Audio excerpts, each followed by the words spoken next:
Hey everyone, कैसे हैं आप सब। मैं प्रतीक राजपूत स्वागत करता हूं एक और फ्रेश और इन्फॉर्मेटिव वीडियो में। तो दोस्तों, आज की इस वीडियो में हम बात करेंगे कि किस तरीके से हम स्टॉक्स की फंडामेंटल एनालिसिस कर सकते हैं। क्योंकि अगर आप फंडामेंटली स्ट्रॉन्ग स्टॉक्स में अपने पैसे को इन्वेस्ट करते हैं तो आपके पैसे डूबने के चांसेस बहुत ज्यादा कम हो जाते हैं और फंडामेंटली स्ट्रॉन्ग स्टॉक्स तेजी से ग्रो करते हैं। तो दोस्तों, वीडियो में आगे बढ़ने से पहले अगर आप इस चैनल पर नए हैं तो हमारे चैनल को सब्सक्राइब कर लें और बेल आइकन को प्रेस कर लें ताकि आगे आने वाली ऐसी और भी इन्फॉर्मेटिव वीडियोस की नोटिफिकेशन आप तक पहुंच जाए। तो अगर हम किसी भी स्टॉक के फंडामेंटल्स को देखते हैं तो सबसे पहले हमें मार्केट कैप देखने को मिलती है। मार्केट कैप से हमें पता चलता है कि कंपनी की मार्केट वैल्यू कितनी है, या अगर हम पूरी की पूरी कंपनी को खरीदना चाहें तो हमें कितने पैसे की जरूरत पड़ेगी। कंपनी की मार्केट कैप निकालने के लिए कंपनी की करंट शेयर प्राइस को उस कंपनी के टोटल नंबर ऑफ शेयर से मल्टीप्लाई करते हैं। जैसे कोई ABC कंपनी है जिसका प्राइस 100 रुपए और उस कंपनी के टोटल शेयर 10 करोड़ हैं, तो 100 मल्टीप्लाई बाय 10 करोड़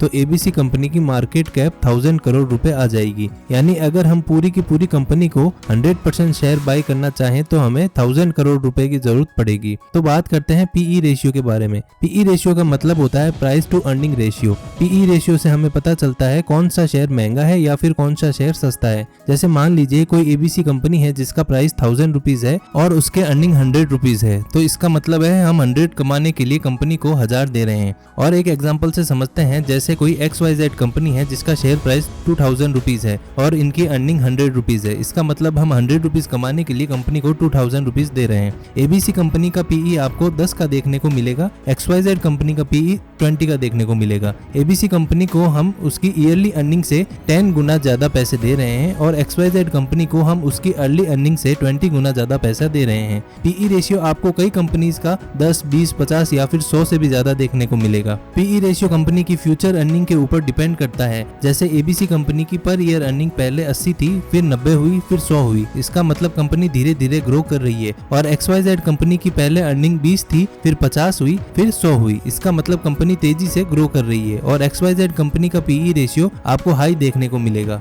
और ABC कंपनी का PE रेशियो आपको लो देखने को मिलेगा। लेकिन अगर हम मार्केट के हिसाब से देखें तो बड़ी कंपनी का PE आपको हाई देखने को मिलेगा। जैसे जैसे कंपनी ग्रो करती है उसका PE कम होता रहता है। जैसे एक XYZ कंपनी का PE 20 का था, लेकिन कुछ साल के बाद हो सकता है कि हमें उसका PE 15 का देखने को मिले। एक लाइव एग्जांपल के लिए मैं यहाँ पर टाटा स्टील के स्टॉक को ओपन कर लेता हूँ। इसका PE रेशियो हमें 5 का देखने को मिल रहा है। इसका मतलब हम कंपनी को 1 रुपए कमाने के लिए 5 रुपए दे रहे हैं। अब आप सोच रहे होंगे ये PE ज्यादा है या फिर कम है। एक चीज हमेशा ध्यान रखना, अगर कंपनी का प्राइस ज्यादा है तो उसका PE ज्यादा हो सकता है, लेकिन अगर कंपनी का प्राइस कम है तो उसका PE भी कम होना चाहिए। अगर आप बहुत सारे स्टॉक्स की एनालिसिस कर उसमें से कुछ स्टॉक्स को पिक करना चाहते हैं तो मैं आपको रिकमेंड करूंगा आपको ऐसे ही स्टॉक्स को पिक करना है जिनका PE 15 या 20 से कम हो। दोस्तों, अब बात करते हैं PB रेशियो के बारे में। PB रेशियो का मतलब होता है price to book value ratio. लेकिन PB रेशियो होता क्या है? PB रेशियो का मतलब है share price upon book value per share. Share price वो होता है जो इस वक्त मार्केट में शेयर का प्राइस चल रहा है और बुक वैल्यू का मतलब होता है एसेट माइनस लायबिलिटीज। एसेट वो होता है जिनसे कंपनी के पास पैसा आता है और लायबिलिटीज वो होती है जिनको कंपनी ने पैसा देना होता है। जैसे एग्जांपल के लिए कोई ABC कंपनी है जिसके पास 100 रुपए के एसेट हैं और 50 रुपए की लायबिलिटीज है, तो asset minus liabilities is equal to 50। अब जो 50 रुपए बचे हैं वो उनके हैं जिन्होंने कंपनी के स्टॉक को बाई किया हुआ है, यानी जो शेयर होल्डर्स हैं। बुक वैल्यू का मतलब ये भी होता है अगर कल को कंपनी बंद हो जाती है तो हमें क्या मिलेगा। इस केस में हमें 50 रुपए मिलेंगे टोटल। ये थी टोटल बुक वैल्यू, लेकिन हमें चाहिए बुक वैल्यू पर शेयर। इसे निकालना बिल्कुल सिंपल है। बुक वैल्यू जो 50 रुपए है उसके टोटल शेयर से डिवाइड कर दीजिए। जैसे इस केस में हमारे पास टोटल शेयर 10 हैं और बुक वैल्यू 50 है, तो आपको 50 को 10 से डिवाइड कर देना है, तो हमारी बुक वैल्यू पर शेयर आ गई 5। लेकिन अब हम प्राइस टू बुक वैल्यू कैसे निकालने, यानी PB कैसे निकालें। अगर मार्केट में शेयर का प्राइस 20 रुपए था तो हम इस फॉर्मूले को यूज कर सकते हैं। Share price 20 rupees divide book value per share, जो थी हमारी 5 रुपए। अगर हम इसे डिवाइड करेंगे तो हमारा PB आ जाएगा 4 का। अगर आप बहुत सारे स्टॉक्स की एनालिसिस करके उसमें से कुछ स्टॉक्स को पिक करना चाहते हैं तो आपको ऐसे ही स्टॉक्स पिक करना है जिनका PB रेशियो 2 से कम हो। जैसे ONGC के शेयर को मैंने यहाँ पर ओपन किया हुआ है, उसकी बुक वैल्यू 221 रुपए है। अगर ये कंपनी आने वाले टाइम में बाई चांस बंद हो जाती है तो मुझे 221 रुपए मिलेंगे। अगर आप बड़ी कंपनी में इन्वेस्ट करते हैं तो आपको बुक वैल्यू देखने की जरूरत नहीं है, लेकिन अगर आप पेनी स्टॉक्स में इन्वेस्ट करते हैं तो वहाँ पर बुक वैल्यू बहुत इंपॉर्टेंट है, क्योंकि पेनी स्टॉक्स एक दिन में 20% से भी ज़्यादा गिर सकता है।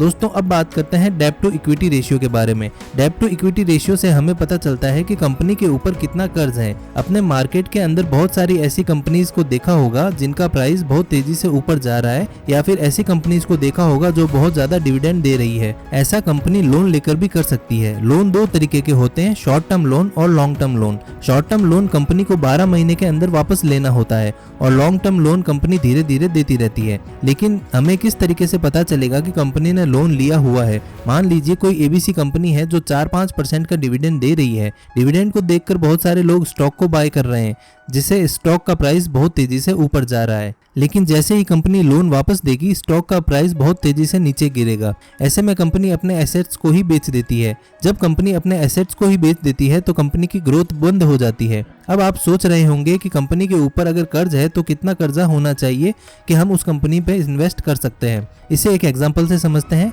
डेब्ट टू इक्विटी का फॉर्मूला होता है टोटल डेब्ट डिवाइड बाय टोटल इक्विटी। जैसे कोई एबीसी कंपनी जिसके ऊपर 15 लाख का डेब्ट है और 10 लाख की इक्विटी है, जब हम इसे डिवाइड करेंगे तो आंसर आ जाएगा 1.5। अब जो कंपनी के ऊपर 1.5 डेब्ट है, ज्यादा है या फिर कम है? अगर आपको कंपनी के ऊपर कोई भी कर्ज नहीं देखने को मिलता है तो वो सबसे बढ़िया है। अगर आप बहुत सारे स्टॉक्स के एनालिसिस करके उनमें से कुछ स्टॉक्स को पिक करना चाहते हैं तो आपको ऐसे ही स्टॉक्स को पिक करना चाहिए जिनका डेब्ट टू इक्विटी रेशियो 1 से कम हो। तो अब बात करते हैं आरओई रेशियो के बारे में। आरओई रेशियो का मतलब होता है return on equity ratio. ROE में पता चलता है कंपनी कितने % के रिटर्न्स दे रही है। आरओई का फॉर्मूला होता है net profit divide by share holders equity net profit, जिसे हम नेट इनकम भी बोलते हैं। ये कंपनी की इनकम स्टेटमेंट से आता है और जो शेयर होल्डर सिक्योरिटी है वो कंपनी की बैलेंस शीट से आता है। जैसे एबीसी कंपनी की नेट इनकम $59.5 बिलियन थी और शेयर होल्डर्स इक्विटी साल की शुरुआत में $134 बिलियन थी और एंड में $107 बिलियन थी। अगर हम इसका आरओई कैलकुलेट करें तो हमें इसका आरओई 50% के आसपास देखने को मिलेगा।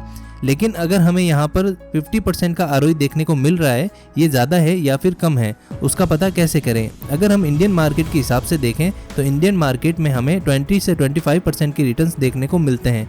उसके हिसाब से ये आरओई बहुत ज़्यादा है।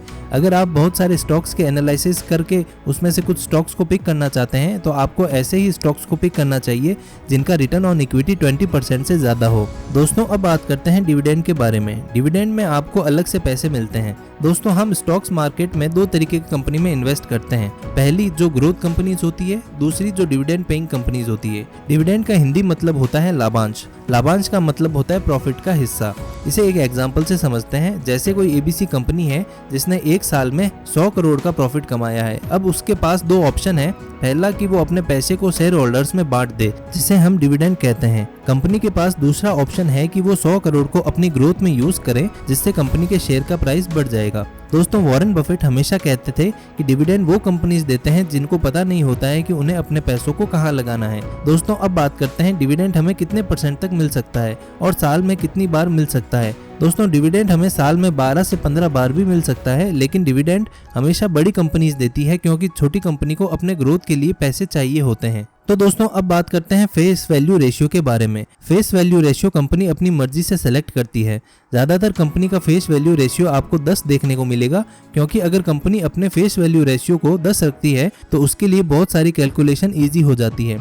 जैसे एग्जाम्पल के लिए हम यस बैंक के शेयर को ले लेते हैं। इसकी प्राइस 15 रुपये है और इसका फेस वैल्यू रेशियो 2 है। एक चीज हमेशा याद रखना, डिविडेंड आपको फेस वैल्यू रेशियो के हिसाब से मिलता है। तो दोस्तों आज के वीडियो में बस इतना ही। उम्मीद करता हूँ आपको ये वीडियो पसंद आई होगी। दोस्तों वीडियो पसंद आई हो तो उसे लाइक करें, शेयर करें और हमारे चैनल को सब्सक्राइब जरूर करें। मिलते हैं नेक्स्ट वीडियो में, तब तक के लिए हैप्पी ट्रेडिंग। जय हिंद, जय भारत।